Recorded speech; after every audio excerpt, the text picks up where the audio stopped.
I now give the floor to the representative of the Russian Federation. You have the floor, please. Благодарю вас. Thank you, Mr. President. We thank Geir Pedersen and Martin Griffiths for their briefings. I think, Mr. President, that it was all very useful for us today to hear the marvelous briefings from Mr. Khaled Susi, a person who represents an organization that is not theorizing about humanitarian assistance and certainly not politicizing this file, which unfortunately is something that we very often hear in this council, but is rather dealing with real help to real people on the ground. And I can assure you that he knows better than anyone else in the room what is happening in Syria on the ground. So I would like to especially thank him for his briefing today. Mr. President, this is our first meeting since the adoption of Security Council Resolution 2585. It wasn't easy to agree on the document, but achieving unity in the Council on the document was an important political signal and gives us grounds to hope for more objective and productive discussions in the future. It's good to see that on a large part of Syrian territory the ceasefire is holding. However, the situation does still remain worrying. There are still regular shellings of the perimeter of the Idlib de-escalation zone, clashes between Kurds and local Arab tribes in the north of Syria, acts of violence on the Syrian-Iraqi border, and the arbitrary attacks from Israel. The socio-economic situation is extremely serious. It is being exacerbated by sanctions and also the ongoing looting of Syrian oil, which, in circumvention of Damascus, is openly being removed from American-controlled oil fields in the northeast of Syria. Against this backdrop, we have noted the clumsy attempts by American forces to justify in the public space the US's occupation of the northeast and southeast of Syria with references to Security Council Resolution 2254. I would like to urge colleagues not to look for justifications where they simply cannot be found, but rather to focus on the implementation of this specific Council document. I remind you that it confirms the imperative of respecting the sovereignty, independence, unity, and territorial integrity of the country. Mr. President, we look forward to, in the upcoming period, the resumption of activities as part of the Constitutional Committee in Geneva. This process must remain Syrian-led and Syrian-managed without interference from the outside. We support the efforts of Geir Pedersen to this end. At the same time, we call upon the Special Envoy to facilitate the inter-Syrian dialogue rather than bogging it down with artificial preconditions and deadlines.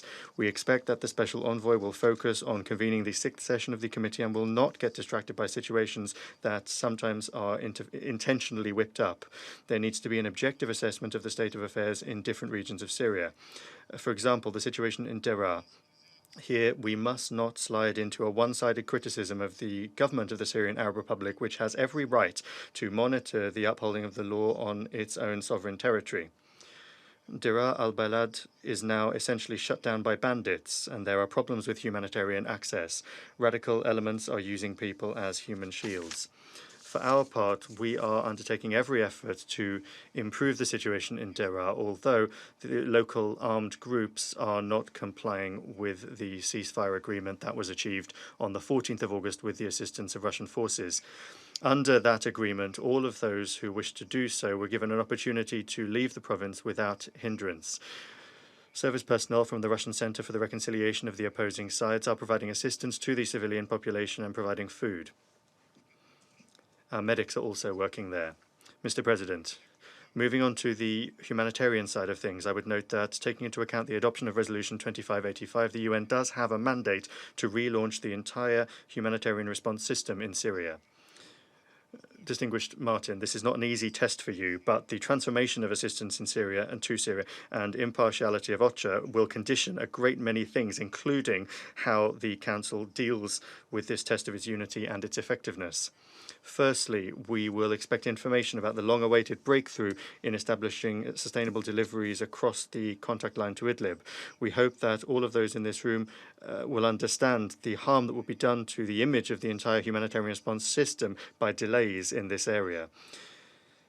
Given that we have the aforementioned Resolution 2585, any talk about there not being a mandate for unblocking internal Syrian routes to the northwest is at the very least unfounded. Henceforth, this fundamental matter is the responsibility of each of us and gives important instructions for the humanitarian duo. Secondly, there needs to be a rapid transition from the provision of emergency assistance, which cannot go on indefinitely, to large-scale recovery and the creation of conditions for the country's independent development. The reconstruction of infrastructure will guarantee the return of refugees to their homes and consequently will help relaunch the economy. This is simple logic, which ultimately will help ease the burden on donors. The question of the return of Syrian refugees home is being exacerbated by growing socio-economic tensions in neighbouring countries. The international community must provide assistance to establishing normal life for Syrians on Syrian territory, rather than preserving the dire situation of Syrians in tent camps where they, particularly children, certainly cannot see any light at the end of the tunnel. In this context, we call upon the Secretary-General and Martin Griffiths to continue to promote the interests of post-war recovery in Syria. Thirdly, we must not lose sight of the enormous harm done to the recovery by unilateral sanctions against Syria introduced in circumvention of the Security Council. Without monitoring of these difficulties and also without functioning humanitarian exemptions to these sanctions, we will not be able to get by. We expect that in the near future the Council will receive a detailed report on this. Mr. President, we, among our other efforts, are continuing to provide assistance to combat COVID-19. Last month, we delivered to Syria 250,000 vaccines and 1 million PCR tests. We also cannot fail to mention the fact that in July, the last Russian children were taken out of Roj camp. We got all those children home. And soon, those that remain in Al-Hol camp will return home as well. That's a further 106 children. Given the worsening security situation in the camp, we urge colleagues to follow our example. And incidentally, that's also what UNICEF is urging, whose leadership recently returned from the region. Thank you.